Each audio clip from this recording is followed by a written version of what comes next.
தமிழகத்தில் உள்ள 5 லட்சத்திற்கும் மேற்பட்ட அரசின் காலி பணியிடங்களை திமுக அரசு நிரப்பாமல் உள்ளதாக எடப்பாடி பழனிசாமி குற்றம் சாட்டியுள்ளார். தஞ்சை மாவட்டம் கும்பகோணத்தில் அதிமுக பொதுச் செயலாளர் எடப்பாடி பழனிசாமி தேர்தல் பரப்புரை மேற்கொண்டார். அப்போது பேசிய அவர், அதிமுக ஆட்சியில் 30,000 ஆசிரியர்கள் நியமிக்கப்பட்டு உள்ளனர். ஆனால் திமுக ஆட்சியில் ஆசிரியர்கள் தங்கள் கோரிக்கைகளுக்காக போராடி வருவதாக கூறினார். தமிழகம் தற்போது போராட்ட களமாக மாறிவிட்டது என்றும், திமுக ஆட்சியில் விலைவாசி கடுமையாக உயர்ந்துள்ளது என்றும் விமர்சனம் செய்தார். அனைத்து இந்திய அண்ணா திராவிட முன்னேற்ற கழக ஆட்சியில் தான் கல்விக்கு முன்னுரிமை கொடுத்தாங்க. இதே புரட்சி தலைவர் அம்மா இருக்கின்ற பொழுது ஒரே நேரத்தில் 20,000 ஆசிரியர்களை நியமித்து சரித்திர சாதனை படைச்சாங்க. 20,000 ஆசிரியர் ஒரே நாள்ல பணியாணை வழங்கினாங்க.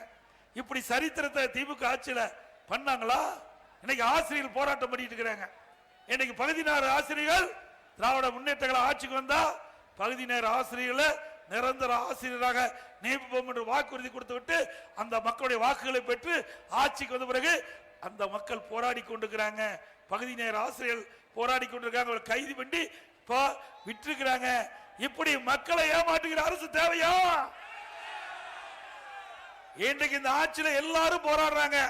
விவசாயிகள் போராட்டம், அரசு ஊழியர்கள் போராட்டம், போக்குவரத்து தொழிலாளர் போராட்டம், அங்கன்வாடி ஊழியர்கள் போராட்டம், போராட்டம் போராட்டம் என்று தமிழகம் போராட்ட களமா இந்த ஆட்சியில மாறிவிட்டது.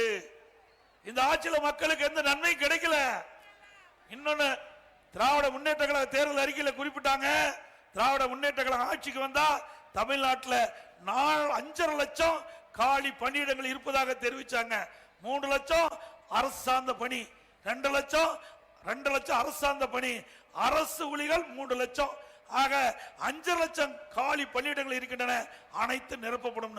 இது வரைக்கும் இந்த சட்டமன்றத்தில் வெறும் 50,000 தான் இது வரைக்கும் நிரப்பப்பட்டதா செய்தி. அப்படின்னா பொய்யா தானே சொல்லியிருக்கிறாங்க.